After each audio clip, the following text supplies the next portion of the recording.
Hey everybody, my name is Mike from On a New Tack. My wife and I live on a Vision 444 catamaran, and today I want to show you how to repair and potentially upgrade a freshwater pump. We have a Pentair SHURflo, and there's one on each side of each hull in the systems locker, and eventually, I'd say after the first year or so, they started to sound, well, one of them started to sound not so great. When it was running, it would kind of sputter and not run at a consistent rate. So I took it apart, came up with a solution, and have been testing it out for probably about the past 6 months. It seems like it's really good. So now I'm going to take you through the steps. So if you have especially a Pentair SHURflo Aqua King 2, then this should fix that problem, and you won't have to replace the entire pump head. And if there's other models that are kind of doing the same thing, I wouldn't be surprised if this worked for them too, but if you want to reach out to me, I'd be happy to give you my opinion for what that's worth. Alright, so let's get into it. Okay, we're down on the starboard side, which is the master side of Mira, and systems locker is right here, and that's where the water pump is. There's one on each side. I've already done the other one, so we'll take this one out so we can do the repair on this one. Alright, so here's the water pump in question. So we're going to take this out. First thing I'm going to do is we have crossover valves so that one pump can serve both sides. I'm going to turn those off. Okay, this is the pump in question that we're going to repair. I already turned off the power up here, and there's crossover valves so that we can have one pump run both halves of our catamaran. I turned those off, and we've already drained the water out of this. So when I take this out of the plumbing circuit, it's not going to dump as much water, let's put it that way. So I have to unscrew these 4 screws, separate this pipe, and then if we go inside this wire loom here, we'll cut these, and then these will get replaced with a connector eventually.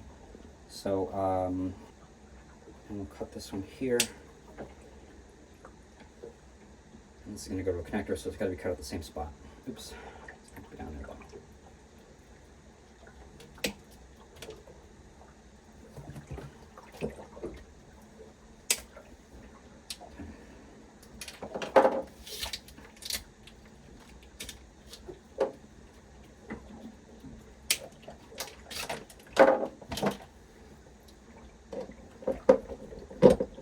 Screws. Okay, those are mostly loose. Let's separate this pipe here. This can drip a little bit.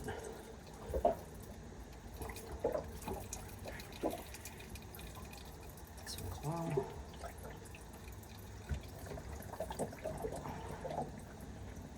Okay, that's off. This one's loose enough. So now I can support the weight of the pump.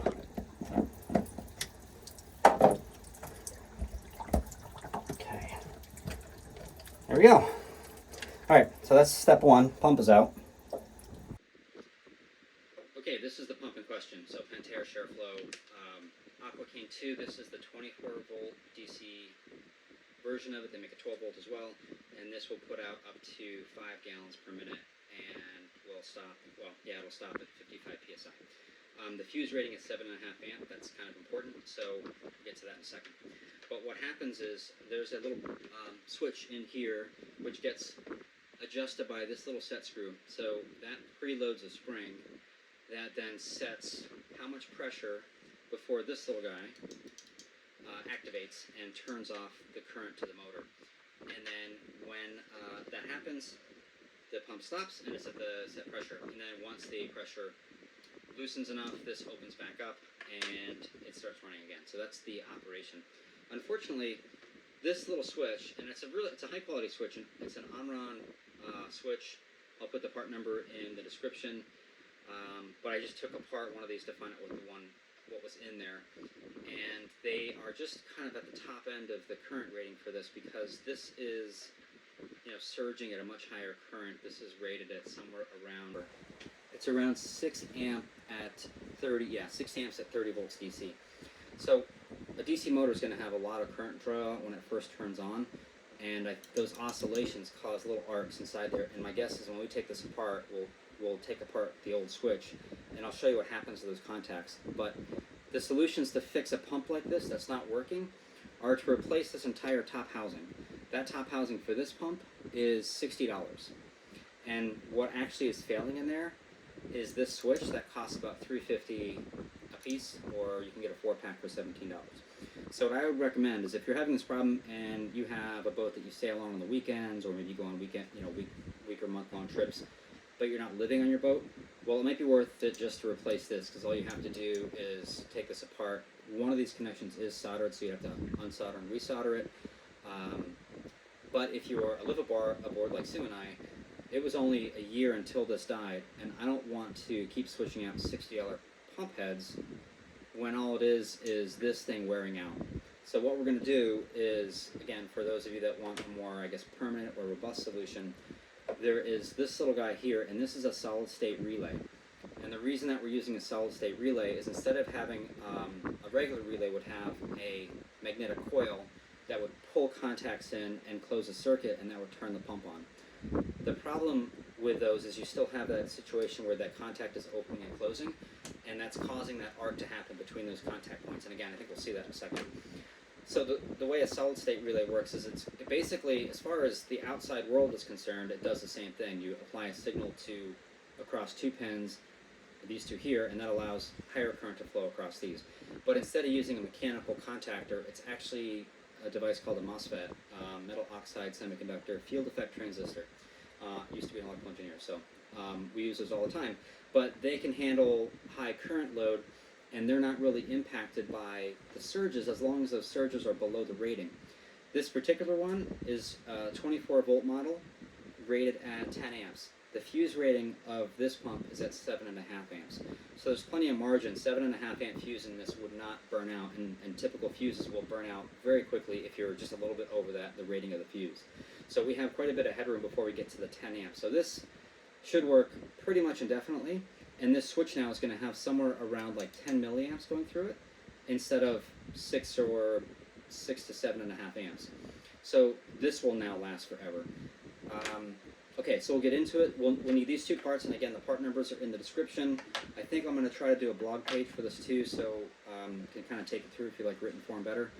You'll need some crimpers. We're going to do this kind of nicely. So this kind of crimper, these type of connectors, these are not the heat shrink type. Let's get into this. I'll take this apart where the switch is, which is held on by these 3 screws right here, and that holds this top housing on. There's a couple gaskets and some small parts, so if you have yourself over a tray like this, 2 things. For one, it's keeping our table dry, but it's also containing any parts that happen to fall. So we'll take that off. One of the contacts on the switch is soldered, like I mentioned. So this should be a really easy switch of the switch, no pun intended. But one of the contacts, they actually use a quick connect. It's actually the smaller, the .187. Like I said, they're not the normal size 1/4 inch. It's the size a little smaller than that. For these guys, which I have some of the smaller ones. But again, the switch in here doesn't make use of that on 1/2 for some reason. It may have been a fit issue. Alright, so now we have the top housing of the switch, which is now loose. The spring's falling out. All these are really easy to put back together, so don't freak out too much if everything falls apart. This is basically what is receiving pressure from, it's actually flexible. So this could tear eventually, and then they don't sell this individually, so you would have to replace the entire pump head, or what do they call upper assembly. So this is getting pushed against by pressure from the water. So this is, if this has a set point of 55 psi, there's 55 psi pushing against that. This spring is pushing back with some amount of pressure, and there's a lever arm in here, right here, that basically, get this in here, can only go one way, so again, it's just a matter of trial and error to get that back in there. Okay, there we go. So what happens is the switch gets pushed against right there, so when this moves in and out, it moves this whole assembly in this direction. That mates up against the red contact area of this switch, and that causes the actuation to happen. I can actually feel it doesn't really feel all that great. So anyways, to take this out, I'm just going to get these screws out of here. One of these is smaller. The rest, actually, they're all different sizes.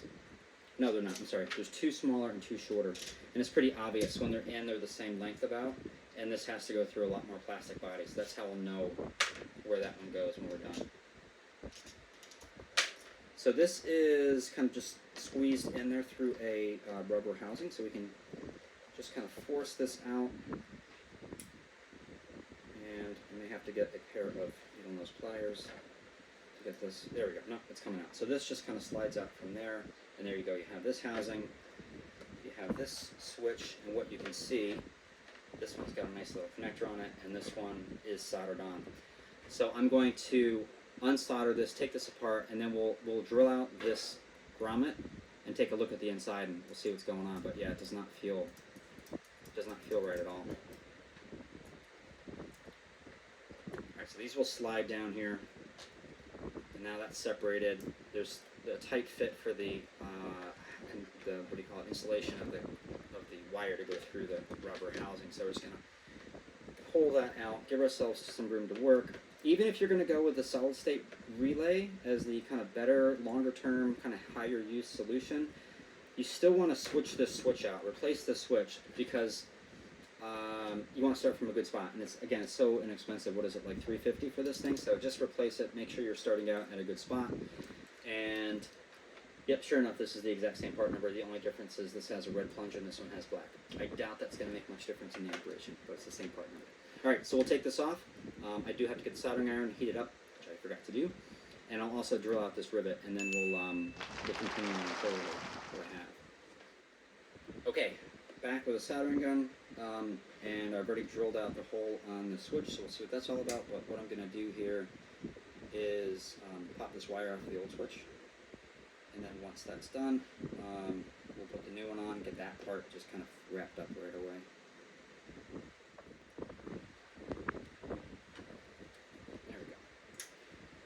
Okay, finally got that off. I'm going to set this off, and while this wire is hot, I'm going to put the new switch on right away. This iron is not the best, really, so it's taking a little more effort than I would like it to. If you have flux, that will make this job a lot easier. I have not been able to find any flux for electronics in the Caribbean, so it's on my list of things to get once I'm back in the US or have access to Amazon again. But you want to get a rosin, basically a rosin-based or a non-acidic flux, basically. What you find a lot of places is acid-based cleaner, and that's for like plumbing, and it will eventually, especially for small electronics, not so much for wire, but for small electronics, it will eventually cause problems. The residual acid, especially if you don't wash it enough. Alright, we'll fast forward to when this is actually reattached. Okay, success. Got that solder back on. Sue gave me a hand holding it. I was about 1 or 2 hands shy of being able to do this, but that's the new switch soldered on, and just like the old one was. We'll let this cool a little bit, and then I'll pull that and let that put that back into the rubber boot here, and we'll go on to the next step. And again, if you're doing just want to do get it back to working, all you have to do is that switch, and everything will work. You may have to adjust this pressure when we're done, the set point, but we'll get back to that. All right, so I drilled out this rivet, and there's a bunch of parts in here.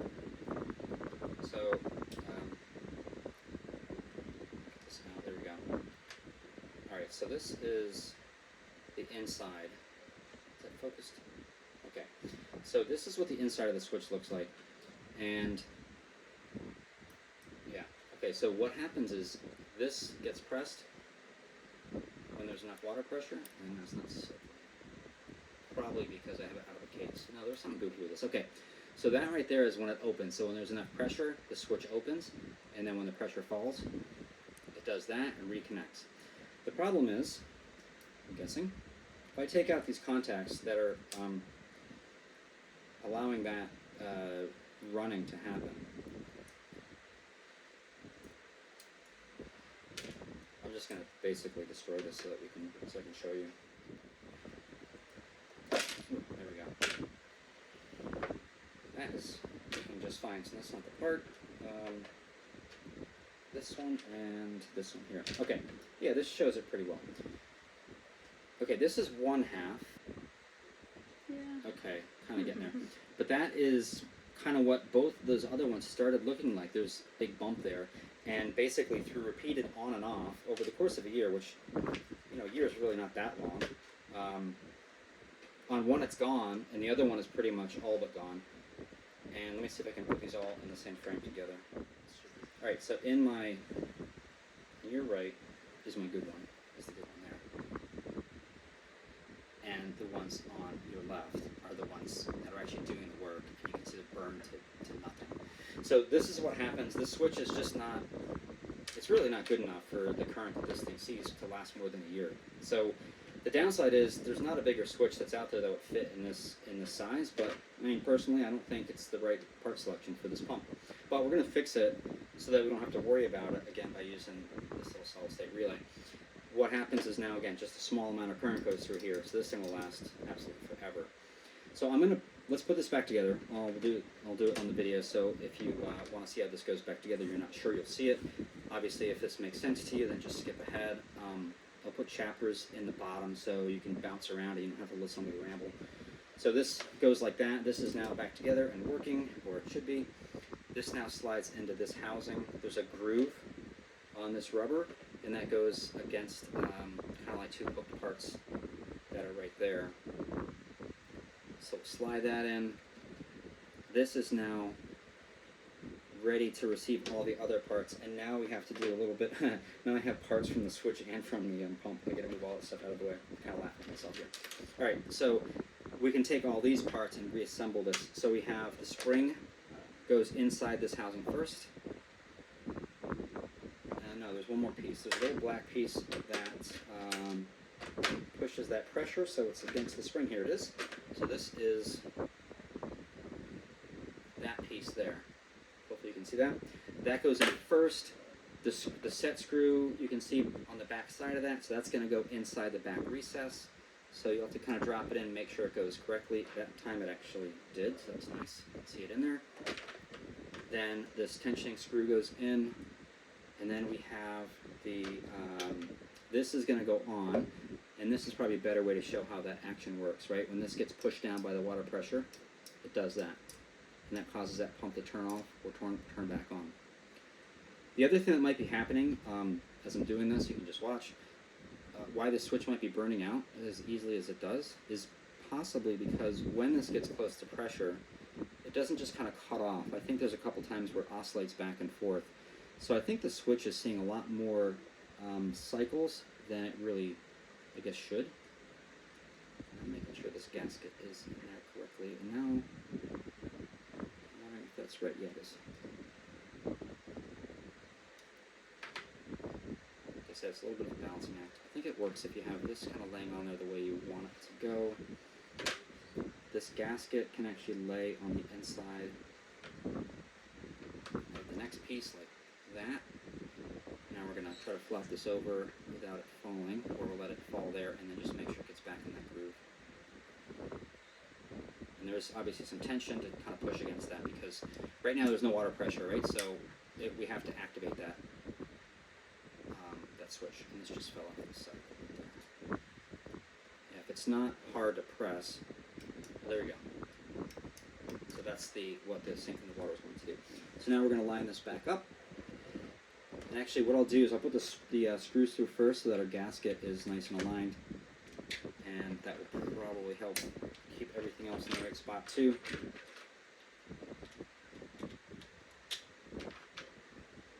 And see how it's falling out. So you want to make sure that you have these in the right spot, which makes me think of something else maybe you're wrong too.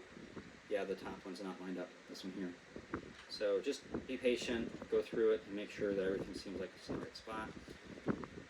Just unthreading this instead of pulling it so I'm not putting all the tension on the gasket. There we go. Okay. So now that looks much better. We can line this up with these holes and make sure that little beige piece is in there. That's what's keeping the water in the pump basically. So we'll line this up, we'll slide it against the body, use your hand to hold it, and then one other thing I should mention, when you put these back in, if you back out first, you'll feel the screw fall onto a ledge, and that's the ledge of the threads that this screw cut the first time it was put in. So if you try to do that anytime you're putting screws into plastic, the housing will last longer because you're not cutting new threads and it's getting chewed up every time. So again, you basically loosen it until you feel it drop back in and then tighten it. And then it's using the same threads as screw cut. So So we take that all the way snug. It doesn't have to be crazy. You want to make sure that the screw head is up against the body and then just snug it past that. It's just plastic, so don't go crazy. Alright, so at this point you now have the same thing that you originally bought or that came with your boat, a working pump that functions by using that little switch and all the currents going through there. What we'll do now from this point is we will cut this up and put this guy in, but first I want to explain how that works. So I have this drawing of the typical system of how it's set up in the boat, and on this page you can see on the left hand side you have the battery, on the right hand side you have the model of the pump with a switch inside of it and a bunch of space in the middle. So what we're going to do is we're basically going to cut the wires as you see on this second page, and that's going to allow us to insert the solid state relay in this circuit. And now as I go to the next page, you'll see that the solid state relay has been added in. You have basically your inputs on the bottom, which is the control signal going in, and then you have the high current that's coming at the top. So you'll see the thinner lines are where there's very little current, and the thicker lines are where all your current is flowing. So as you can see now, all the higher current draw, or the actual motor current, is going through the solid state relay and then right to the motor. It's not having to go through that little tiny switch that we just replaced. Okay, hopefully that helped explain it. This again is the relay. You can see that two of these are a little bit smaller than the other ones. So this and this are your control lines, and this one are for your output power, and they are marked on the bottom. It's kind of hard to see. Yeah, so this is pin 1, pin 2, pin 3, and pin 5. And now I got to go remember which one's which, although it doesn't really matter. We know there's going to be two control lines and there's going to be two big ones. So when we get to connect everything together, we'll just make sure we have them correct. So we need to have two connections on ground. There's going to be the ground from the motor and the ground from the control line. So it's got to, basically, this has to tie into here. And then this is the power that comes from the boat. That is now going to go to two spots as well. It's going to go to the switch part of the solid state relay, and it's also going to go to the switch we just replaced. But then the signal coming out of the switch, which is on this one, right? This comes from when you buy the pump assembly, comes out of here. So when the pressure is low, the voltage is present on this wire and goes into the motor, allows the motor to run. We're going to separate this, and we're going to basically, the voltage that comes out when the pump needs to run is now going to go to the input of the solid state relay, and then this is going to go to the output from the solid state relay. So I will, I think what's going to make the most sense to show you this is I'm going to cut this, insert it, and then I'm going to basically take you through the connections and definitely refer back to the drawing as you're doing yourself. Okay, so let me insert this and then we'll kind of regroup after that and talk through the changes. Okay, not quite done yet, but I wanted to take a quick, break here and show you what I came up with. So I'll go over this when it's all done, but these now have connectors on them, which we'll go into more detail about. And I have these two little pigtails, which you need. This one, the red one, has a 1/4 inch connector on one end. It's what, maybe like 7, maybe 7 or 8 inches long, and it is made out of 14 gauge red wire. This is the ground wire for the solid state relay. This is just a signal wire, so this is really tiny. It is, that's what I had laying around. 18 gauge wire. So what I did was I took this wire coming out of the motor, that's the ground. This is going to go back into the boat. I figured out that this is 14 gauge. I put the strippers on there, cut it, and actually I think I went to a 12 just to make sure I could slide it okay. And then I pulled really hard to basically create this gap in the middle, and then what I'm going to do is I'm going to take this, I'm going to wrap this around a couple times, like this. I'm going to solder it, and then when this is done, we'll take a piece of heat shrink, slide it over this, and shrink it down so that it's all protected. And it'll be a really nice way to go that'll never fail. There can't be any corrosion, any of that stuff. So I just want to take a break. I'm going to do this. I'll solder this up, and then we'll do the same thing on this. I haven't put the gap in this to be able to strip it. Let me see how well this solders. I think this is heated back up again. It was unplugged. Is the solder fell down?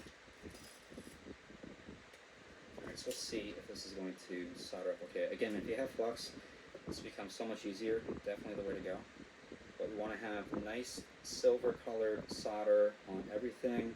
Ideally, you apply heat to one side and solder to the other. That way you know it's flowing all the way around, but I don't know if that's going to work with this wattage iron. There we go.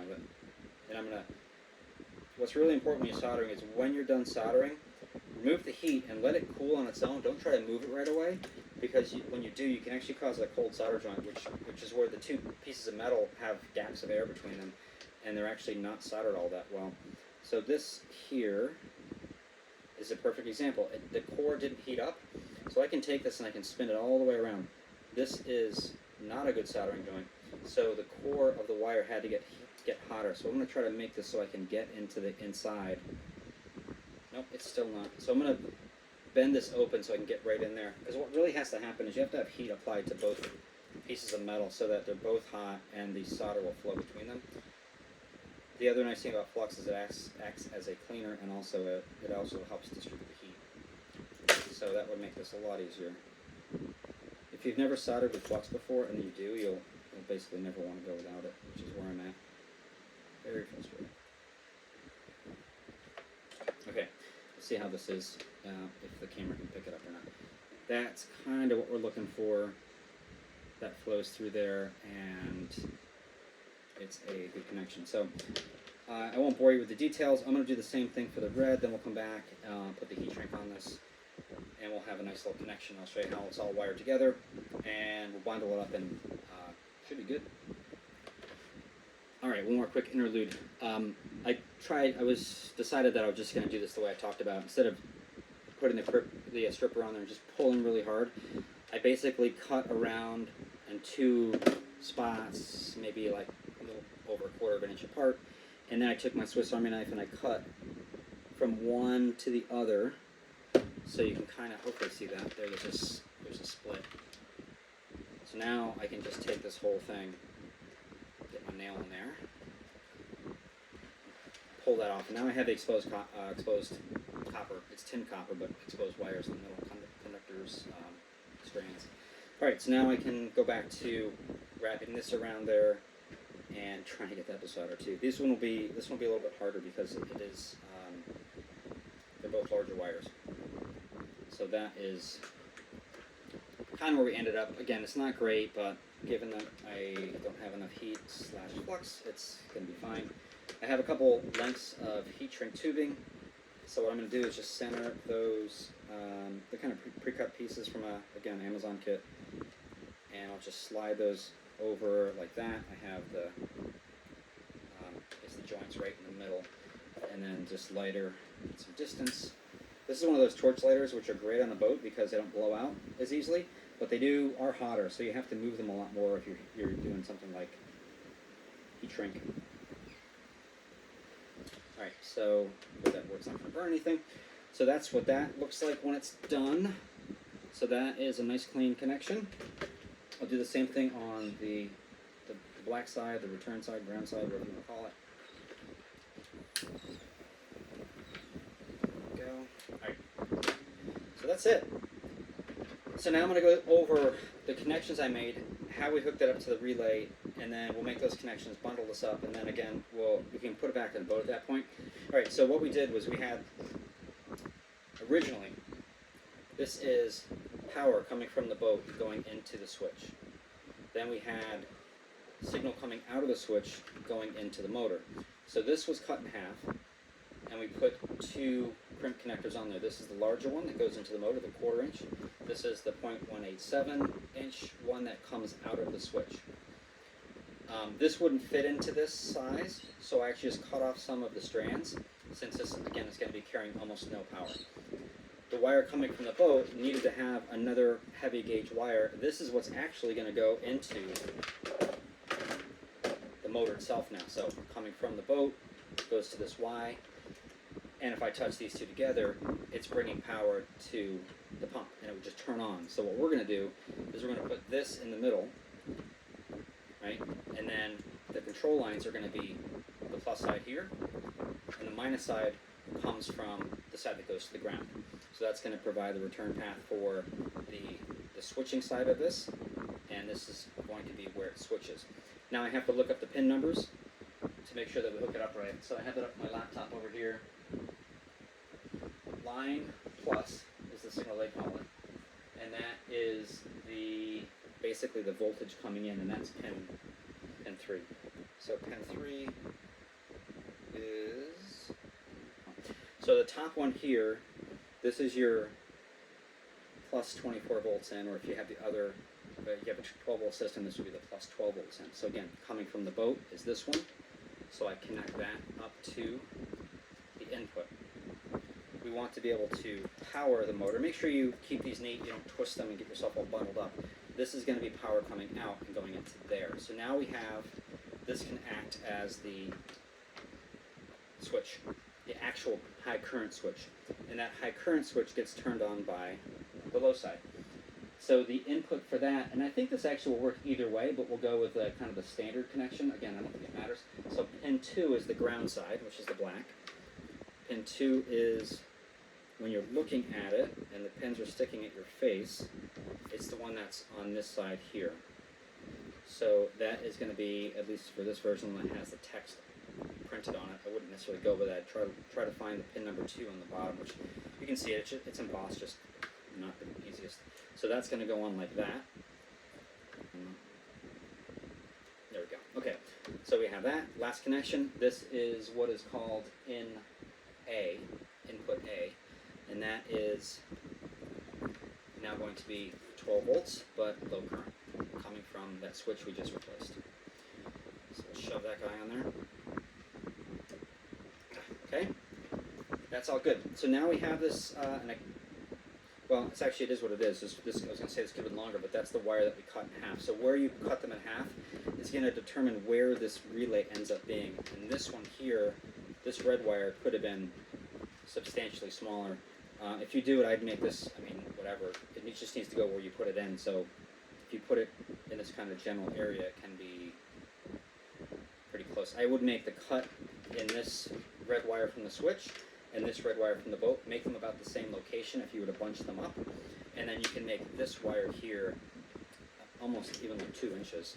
What I'll do is I will bundle up like this, and we'll put it in we'll put like a zip tie on it so it can't go loose or anything. And I think all those wires, all these connectors are protected enough, so we should be good. I'll put a piece of electrical tape around that just to be on the safe side, so no water can hit it or whatever. So that's it. It's now basically ready to go back in the boat. The only thing that might have to happen is you might have to adjust this little set screw right here, which sets the turn-on pressure. The switch is different. They're all supposed to have the same number of grams of force to turn on, but I'm sure there's some tolerance in that. It's probably close enough that it's not going to matter. But if the pump never turns off, you can change the setting on the screw. I don't know if it's turning it in more or backing it out some, but that will change the trip point.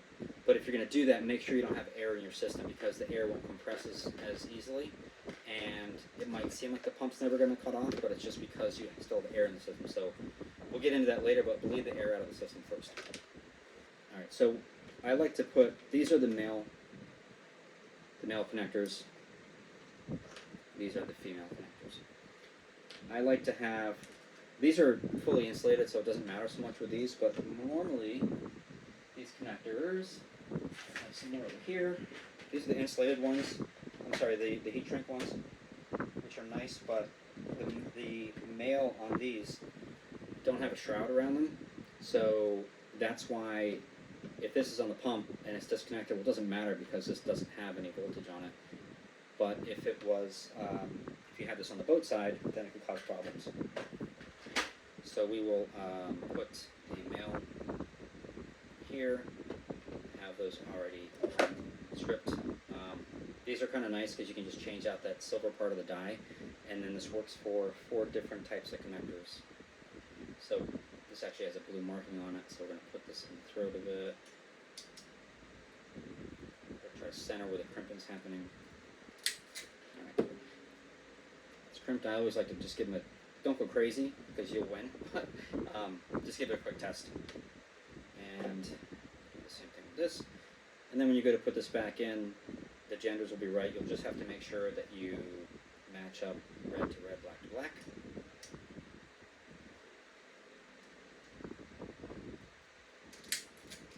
Okay, and give that another crimp because it feels just like there's a little bit of wiggle in it. That's better.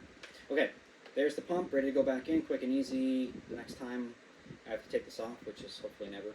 But there are serviceable parts. I should talk about that. Inside here, there's 4. There's a diaphragm plate, and this motor runs around and makes these diaphragms. There's 4 of them together, and there's valves in there. So when the way the motor connects to that diaphragm plate, it's eccentric. So it kind of goes in a circle. So it makes, like, if you think there's 4 valves, like in a matrix like this, they basically lift,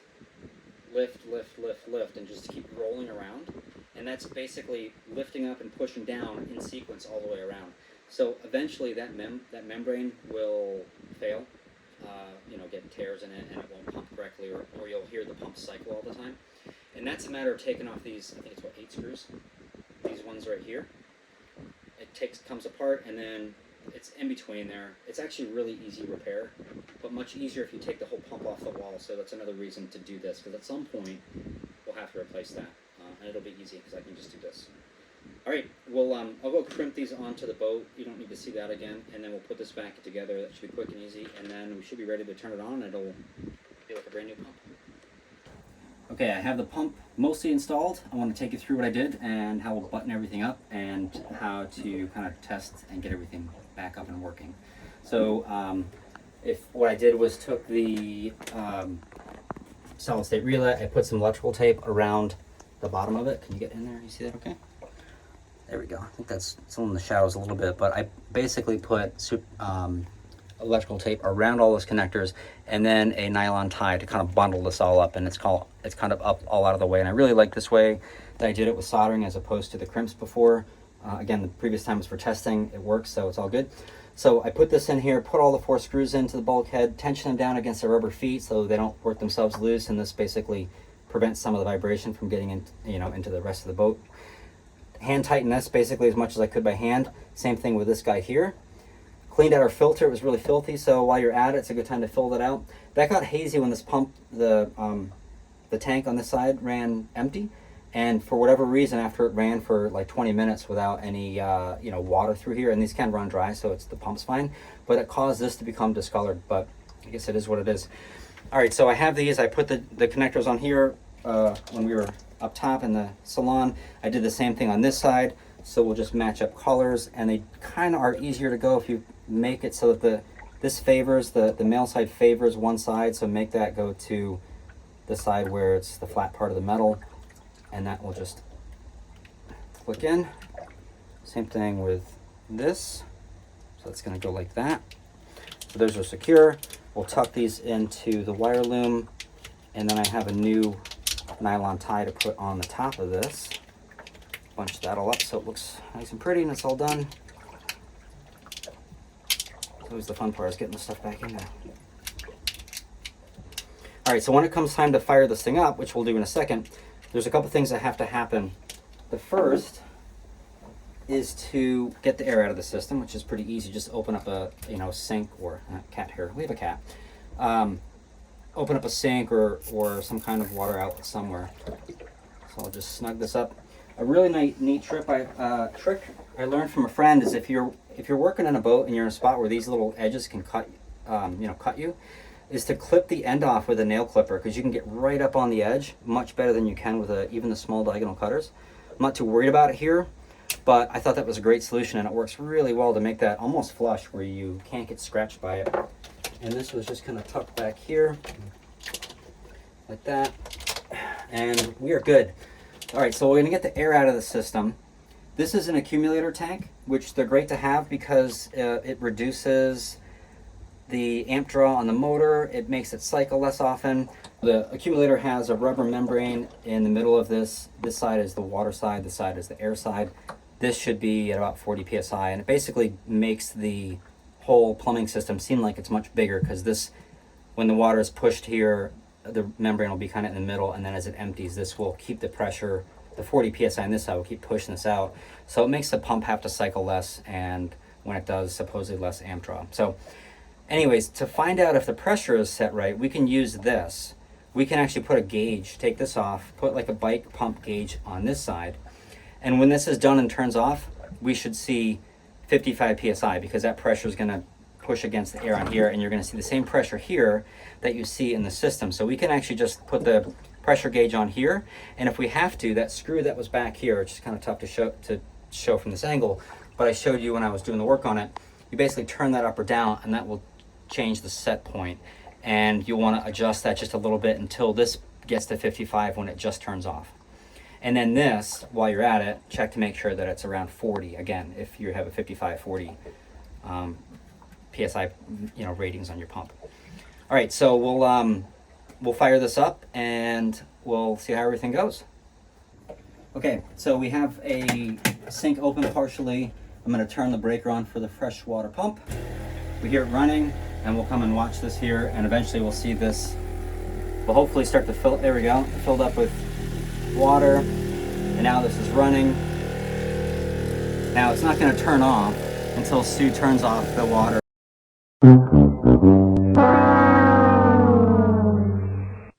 Okay, in typical boat project fashion, that solid state relay, I turned it on, it ran for basically ever, turned off for a quick second, and then turned on, and then basically the solid state relay died. I have no idea why. I checked the wiring. It is correct.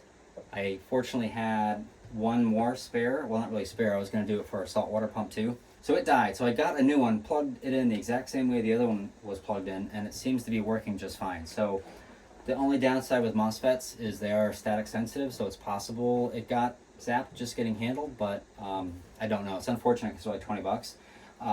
But it's ready to go. I had the other one, so it seems like it's working. But while I'm at it, I'll show you how we'll adjust the accumulator pressure, because I had to set the pressure. At first I thought it was the pressure switch, so I adjusted that and it never turned off. So then I realized that the solid state relay was messed up. So I still have this loose, I'll bundle that up, but I have a pressure gauge. I'm going to put that on the accumulator. I have the pump turned off, and we let a bunch of water out, and we're going to check what this is at.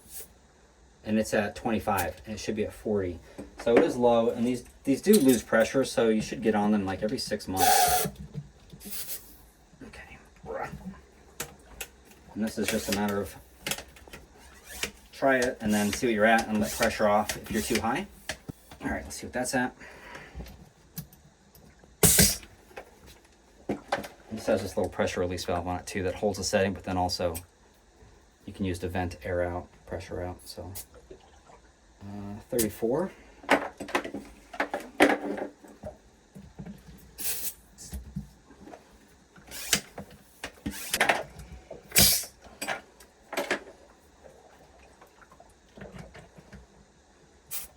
Now we're high.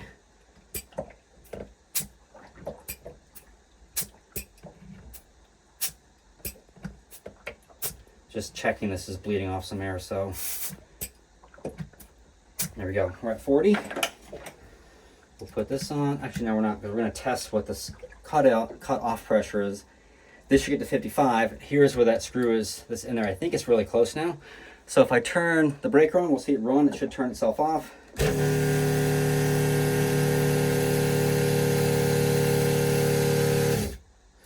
And that was at 51. So we'll go a little further. Okay, so Sue just let off some pressure. I'm going to turn it back on. We'll see what it stops at now.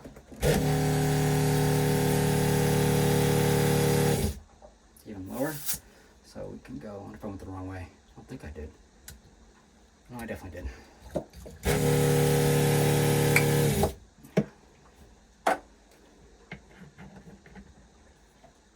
That's at 50. Probably turn this a little more, get it to run, and then we should be good.